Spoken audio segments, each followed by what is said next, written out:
ምሰሶዋ እውነተኛ ታሪክ ሄለን እሸቱ በ2015 ዓመተ ምህረት ካሳተመችው የተወሰደ ምዕራፍ 18 የልጆች አስተዳደግ በአሜሪካ።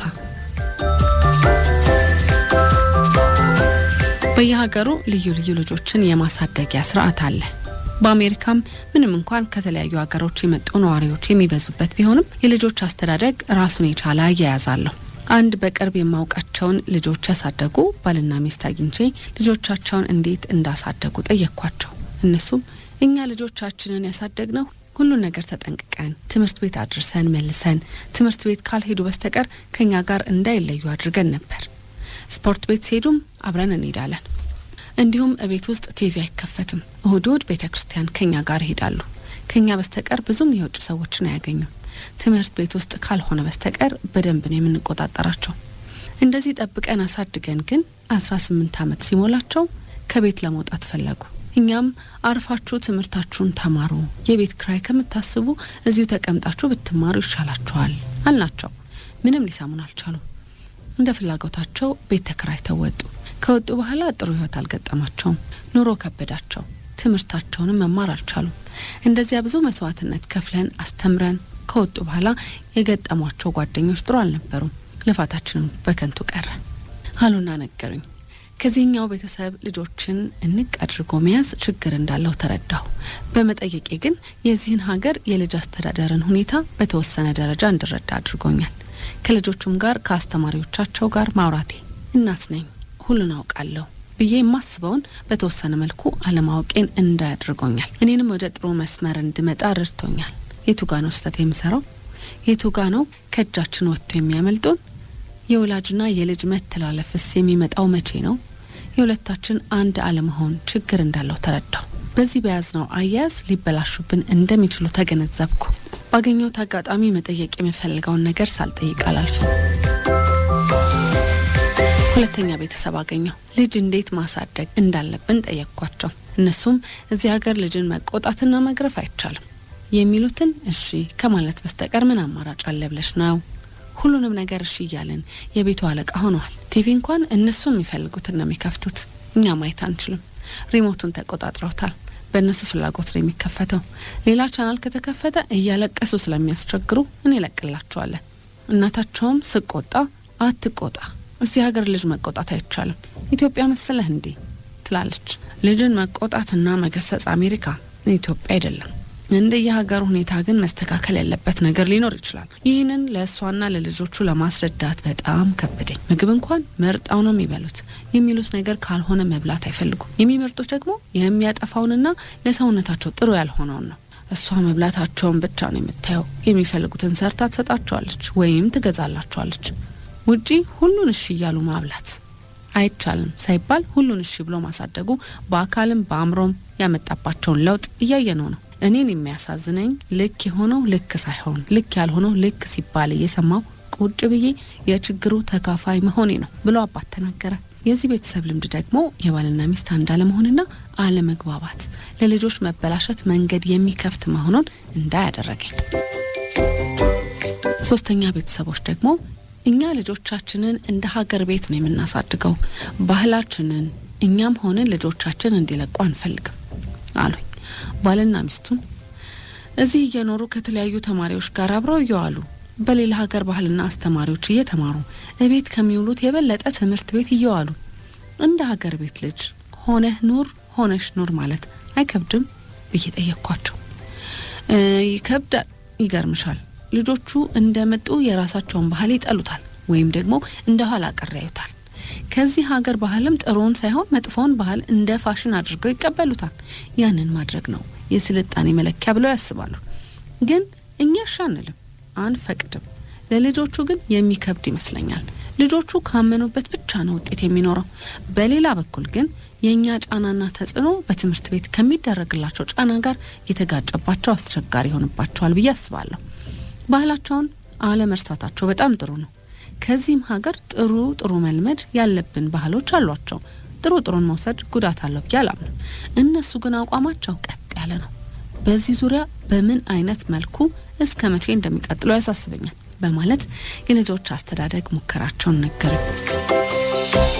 አራተኛው ቤተሰብ ደግሞ የ14 ዓመትና የ16 ዓመት ወንዶችና አሜሪካ ከመጡ የወለዷት የ10 ዓመት ሴት ልጅ አሏቸው።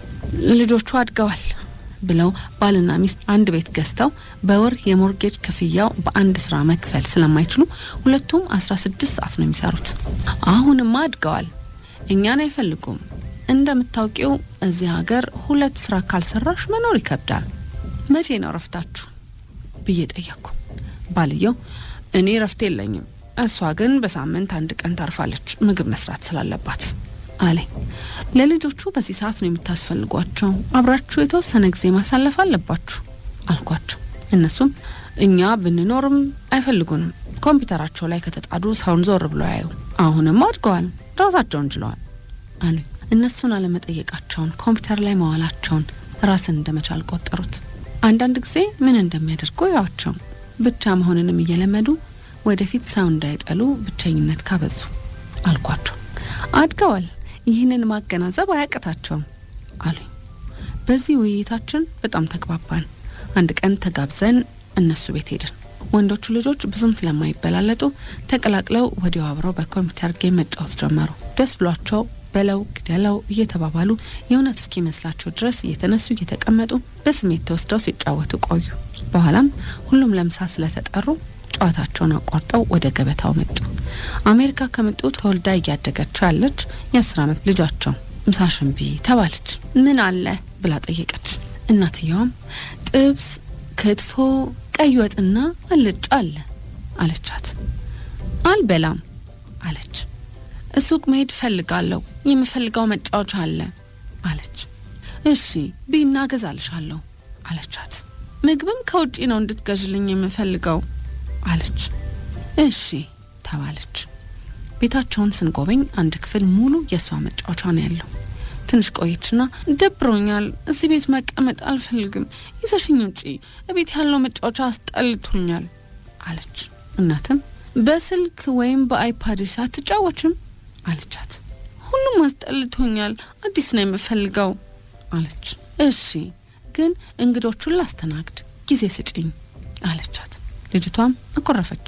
የልጅቷ አለመርካትና ሁሉን መፈለጓ ይሄ ሁሉ ቤት የሞላ መጫወቻ እያለ መደሰት አለመቻሏን ማየቴ እኔ ያደኩበትንና የምጫወትባቸውን እቃዎች እንዳስታውስ አደረገኝ። የምንጫወተው በሚገዛ ሳይሆን ራሳችን በምንሰራው መጫወቻ ነው። የደረቀ አገዳ ልጠን እጅ እግር በአገዳው ልጣጭ አድርገን አይን አፍንጫና አፍ በእሳት ተኮስ አድርገን አበጅተን አሻንጉሊት እንሰራለን። ከልብስ ሰፊዎች ጋር ቁርጥራጭ ጨርቆች አምጥተን በመርፌ ሰፍተንና አልብሰን የምንተኛበትን ቤት በአገዳ ሰርተን እናስቀምጣለን። ወይም ጭቃ አብኩተን ወደ ሰማይ የወረወርን እንጫወታለን። አለበለዚያም በየያስነጠርን መሶብ፣ ስኒ፣ ጀበና ቤት ውስጥም ለመቀመጫ መደብ ሰርተን ጊዜያችንን እናሳልፋለን።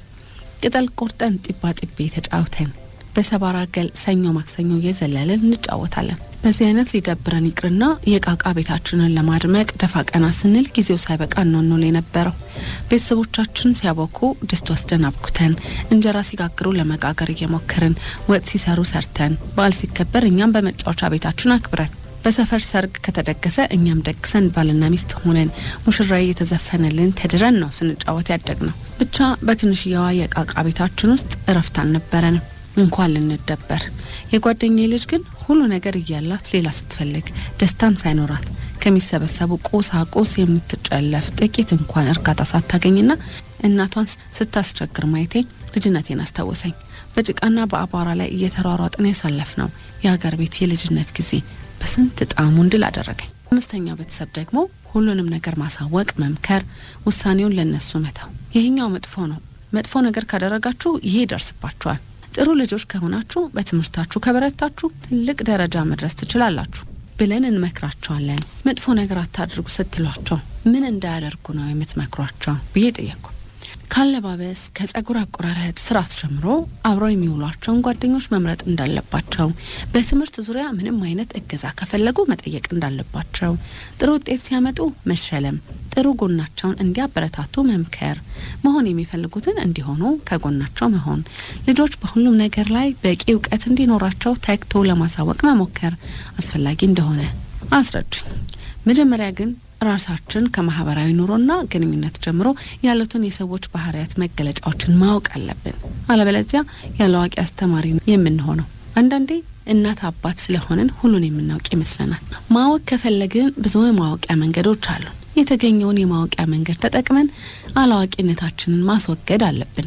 ትንሽ ከተረዳን ካለን ጋር ጨምረን ምን ማድረግ እንዳለብን ይገባናል። ከልጆቹ አእምሮ ጋር በተወሰነ መልኩ ራሳችንን አስተካክለን መቅረብ መቻል አለብን። ይኸው እንግዲህ ከእግዚአብሔር ጋር እስካሁን የምንላቸውን ይሰማሉ። በትምህርታቸውም ጥሩ ደረጃ ላይ ነው ያሉት። ከዚህ በኋላ ያለውን አምላክ ይርዳን አሉኝ። እኔም እናንተ የሚጠበቅባችሁን ካሟላችሁላቸው እነሱም ራሳቸውን መርዳት ይጀምራሉ። ፈሪያ እግዚአብሔር ካላቸው ምንም አይሆንም፣ እሱ ይጠብቃቸዋል አልኳቸው። በዚህ አይነት በተለያየ ጊዜ የተለያዩ ቤተሰቦች ልጆች የሚያሳድጉበትን ልምድ መጠየቄ የተወሰነ እውቀት እንዳገኝ ጠቅሞኛል። መጠየቅ መውደዴን ወደድኩት። መጠየቅ ያደርጋል ሊቅ እንደሚባለው አስተማሪና መካሪ ያሳጣል። ይሁንና የኔና የቦንሳ ችግር የማይፈታ ሆነ። አለመግባባቱም ቀጠለ። ለልጆቹ ምን ማድረግ እንዳለብን ተነጋገርን። ግን የቦንሳ ግዴለሽ መሆን በጣም በዛ። ቦንሳ ባለበትም ከተለያዩ ቤተሰቦች ጋር አውርተን እናውቃለን። ቤቱ ሲመጣ ግን የኔ ልጆች የተለዩ ጨዋዎች ናቸው ይላል። ጥሩሽ ናቸው። አንተ የከለከልከውን እኔ የምፈቅድ ከሆነ እኔም የከለከለውን አንተ የምትፈቅድ ከሆነ ጥሩ አይደለም። ጥሩ ሆነው እንዲቀጥሉ ሁለታችንም አንድ መሆን አለብን። መነጋገር አለብን። የምንፈቅደውን ነገር እንነጋገርበት። ሁሉን እሺ አትበል። እነዚህ ልጆች ምንም አያውቁ። እንግሊዘኛ ስለተናገሩ ሁሉን ያውቃሉ ብለህ እንዳታስብ አልኩት። ከሀገር ወጥተን ወደ አሜሪካ ስንመጣ ልንረዳው የሚገባን ነገር አለ። መጀመሪያ እኛ ያደግንበትንና የኖርንበት ባህልና አስተዳደግ ከሄድንበት አገር ባህልና አስተዳደግ ልዩነት ሊኖረው እንደሚችል መረዳት ይገባናል። በእኛ ሀገር ጥሩ ተብሎ የጨዋነት መለኪያ የሆነው ጠባይም ሆነ ድርጊት በዚህ ሀገር ደግሞ እንደ ችሎታ ማነስና በራስ አለመተማመን ሊቆጠር ይችላል። የባህልና የአስተዳደግ ልዩነት በልጆች ብቻ ሳይሆን በአዋቂዎችም ላይ አስቸጋሪ መሆኑ ይታወቃል። ይበልጥ ደግሞ በልጆች ላይ የአቻ ግፊት፣ የአስተማሪዎች ጫና፣ በሲኒማና በቪዲዮ የሚታዩ ልዩ ልዩ ትዕይንቶች ግፊት ሁሉ ወደ ቤት ሲመጡ በተለመደው የኢትዮጵያ ባህል ባደጉ ወላጆች ወደ ራሳቸው ባህል የመሳብ ግፊት ጋር ስለሚጋጭ ከፍተኛ ውጥረት ይፈጠራል። ልጆቹ ከቤት ውጭ ያለባቸው ግፊት ከቤት ውስጥ እንደሚበረታ ወላጆች አይረዱም። በመሆኑም ልጆቹ ከራሳቸው ጋር ጸብ ሳይጀምሩ የሚገጥሟቸውን ጫናዎችና ግፊቶች አስማምተው የማለፍ ትልቅ ስራ አለባቸው። ይህንን የባህልም ሆነ የአስተዳደግ ግጭት እንዴት ሊያስማሙት እንደሚችሉ እኛም ለልጆቻችን ለመምከር በቂ እውቀት የለንም። እኛም ተጽፎም ሆነ ጥናት ተደርጎ የተቀመጠ ምንም ነገር አላየንም። ባለመኖሩም ሁሉም ሰው በራሱ ትክክል ነው የሚለውን መንገድ ይጠቀማል። ተጠንቶ ልክ የሆነው እስኪመጣ የየራሳችንን ልክ ይዘን እንቀጥላለን። ምሰሶዋ እውነተኛ ታሪክ ሄለን እሸቱ በ2015 ዓመተ ምህረት ካሳተመችው የተወሰደ። ምዕራፍ 18 የልጆች አስተዳደግ በአሜሪካ